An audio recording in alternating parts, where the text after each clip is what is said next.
P4 అంట, గుర్తుందా? P4 అని కొత్త మోసం తీసుకొచ్చినాడు.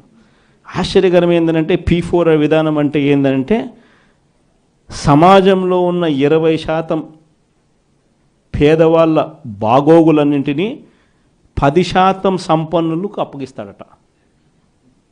అసలు ఈ మనిషి ఏం మాట్లాడుతున్నాడో నాకే అర్థం కాల రోజు చెప్పిన తర్వాత. అసలు రాష్ట్రంలో ఎన్ని వైట్ కార్డ్స్ ఉన్నాయో చంద్రబాబుకు తెలుసా అని అడుగుతా ఉన్నా. వైట్ కార్డ్ అంటే ఏంది? తెల్ల బియ్యం కార్డ్ అంటే ఏంది? బిలో పవర్టీ లైన్ అని, అంటే దారిద్ర్య రేఖకు దిగువన ఉన్న వాళ్ళు అనేదే కదా దాని అర్థము. రాష్ట్రంలో 1,61,00,000 ఇళ్ళుంటే అందులో 1,48,00,000 ఇళ్ళు వైట్ కార్డ్ హోల్డర్సు. అంటే ఎంత పర్సెంటేజు? 1,61,00,000కు 1,48,00,000 అంటే దాదాపుగా 90%.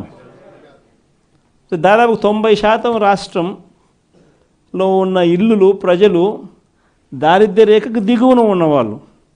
మరి 90% మంది దిగువన ఉంటే ఈ పెద్ద మనిషి ఇంకోటి అడుగుతా పోనీ, అసలు రాష్ట్రంలో ఎంతమంది ఇన్కమ్ ట్యాక్స్లు కడతా ఉండరు? అదన్నా ఈ పెద్ద మనిషి చంద్రబాబు నాయుడు తెలుసా అని అడుగుతా ఉన్నా. ఎందుకంటే ఇన్కమ్ ట్యాక్స్లు కట్టేది కేవలం 8,60,000 మంది మాత్రమే ఇన్కమ్ ట్యాక్స్లు కడుతున్నారు. మొత్తం మీద ఒక 25 లక్షల మంది ఇన్కమ్ ట్యాక్స్లు ఫైల్ చేస్తూ ఉన్నారు.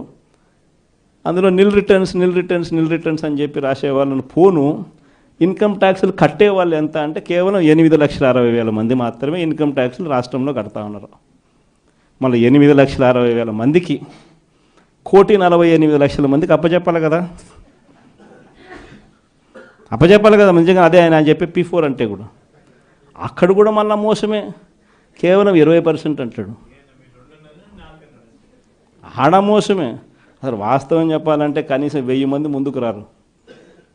కనీసం రాష్ట్రంలో 1000 మంది ముందుకు రారు. ఇది జరగదని చెప్పి అందరికీ తెలుసు. అవాస్తవాలని అందరికీ తెలుసు. ఈయన డ్రామాలు ఆడుతున్నాడని అందరికీ తెలుసు. ప్రజలందరూ నవ్వుకుంటున్నారు. ఈయన మాట్లాడేటప్పుడు ఏకంగా మీటింగ్లో నుంచి మనుషులు కూడా వెళ్ళిపోతూ ఉన్నారు.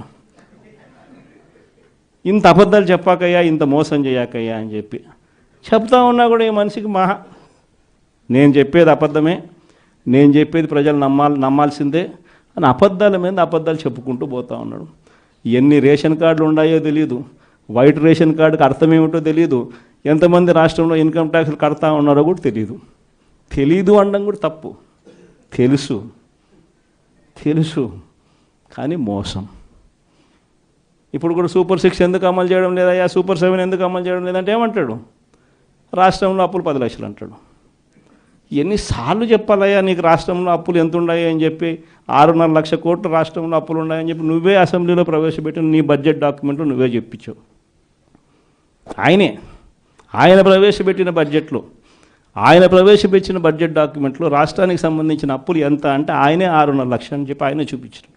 6.5 లక్షల కోట్లలో కూడా 3,13,000 కోట్లు ఆయన ప్రభుత్వం దిగిపోయే నాటికే ఉన్న అప్పులను కూడా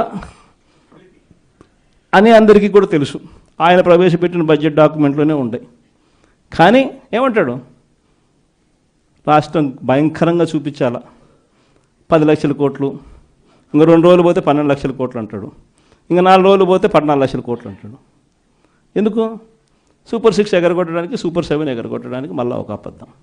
అంటే ఇంకో పెద్ద గీత గీయడం. దిక్కుమాలిన అబద్ధాలు, దిక్కుమాలిన మోసాలతో ఈ రాష్ట్రంలో ప్రభుత్వంలో పరిపాలన చేస్తా ఉన్న ఇలాంటి పాలన పోయి మళ్ళీ మాట చెప్తే మాట మీద నిలబడే పాలన,